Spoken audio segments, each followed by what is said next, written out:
Hello and welcome to the 6th Annual Effective Practices Conference. I am Kim Borman, the Executive Director of the Boston Women's Workforce Council. I want to thank our 100% Talent Compact signers for joining us today, and particularly our anchor signers, State Street, Mass General Brigham, Putnam Investments, Vertex, and Mass Mutual for your continued generosity and support. It has been quite a year of change for all of us. Dining rooms turned into offices, computers into schoolrooms, and the latest Netflix movie as a night on the town. But what hasn't changed, unfortunately, is the burden our new COVID-driven environment has placed on women, especially women of color. Most of us are familiar with the October labor statistic showing 865,000 women had left the workforce since March, undoing gains we've labored decades to achieve. It has given us at the BWWC a new urgency that you will see in our program today and our actions in the year ahead. Along with our exciting speakers and panelists, today we will be discussing new evidence-based research that the BWWC curated to give our compact signers real steps to take at your organization to eliminate the gender-racial wage gap and create change now. We say evidence-based because these interventions have all been tested and proven to work. There is nothing theoretical about them. All of us here today have had our fill about what could be. Enough talking, it is time for action. Our report, aptly labeled Eliminating the Gender-Racial Wage Gap, Interventions at Work, will be sent to you soon after the conference with that urgency in mind. And with that, I'm going to hand it over to a woman who has lived her life taking actions that other people talk about, but never actually do. Whether it's being the first woman to hold a constitutional office in Massachusetts or running the Boston Marathon for the 6th time, Evelyn Murphy is a person who is not afraid to do what it takes to change attitudes and minds.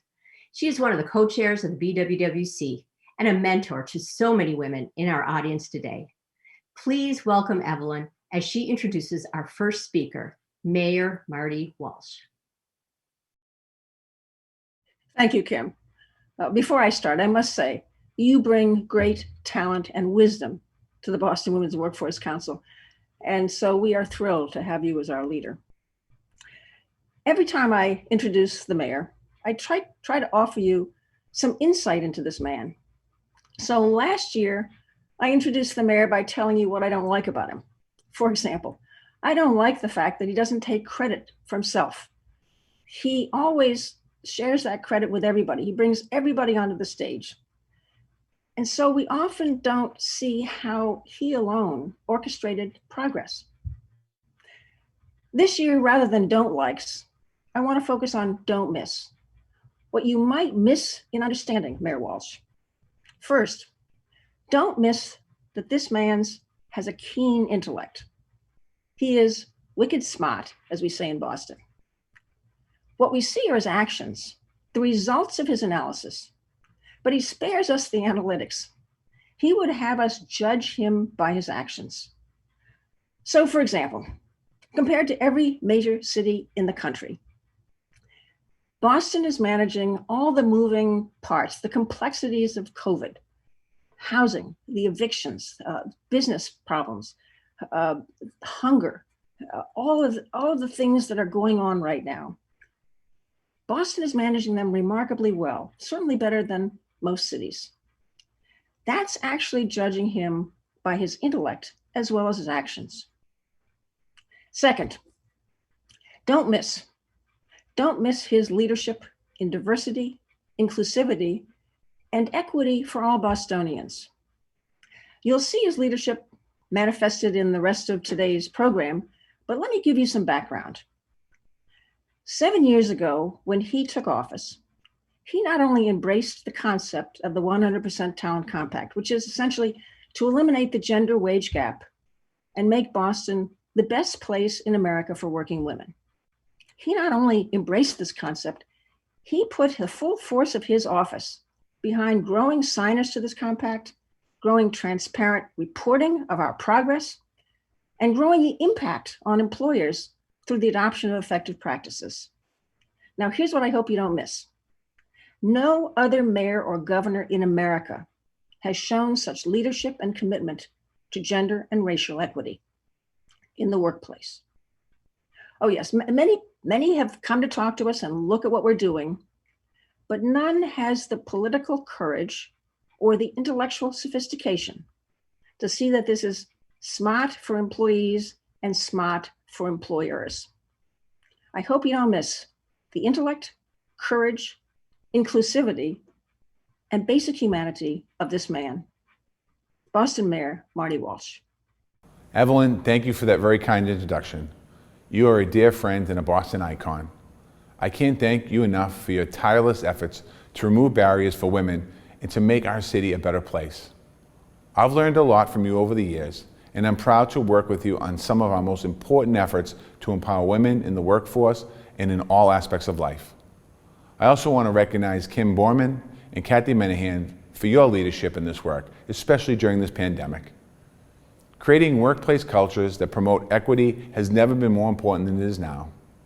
COVID-19 has presented significant setbacks for our workforce, particularly women and people of color. As Kim mentioned, throughout the United States, 865,000 women have left the workforce. That's 4 times the number of men that have left. This is a big loss, and it could get worse. According to a survey by McKinsey, 1 in 4 women said they are considering downgrading or quitting their job. In Massachusetts, more than 70% of women said they're experiencing significant difficulties continuing to work, oftentimes because of childcare duties, insufficient pay, or other barriers. This pandemic has amplified inequalities working women face every day. Now it's time to double down on systemic change in Boston's workplaces.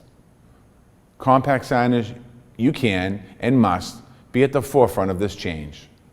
I look to you to drive change in culture of Boston's workplaces so that women and people of color have the same opportunities as the rest of us. Today's agenda will give you the critical information for acting with impact. We will be talking about effective practices with measured results and employers who have innovative practices who have helped their workers and Boston's community get through this pandemic. When your action actually change workplace cultures and advance every employee, other employers in Boston will follow your lead in order to stay competitive and attract and retain the best workers. I call on you to act on the urgency we all feel to change the culture inside and outside of your workplace. The Boston Women's Workforce Council will help lead this change. They have the best material on effective and innovative practices in the country. And my office at City Hall offers our full support in this engagement. Together, we will show when women succeed, our city succeeds.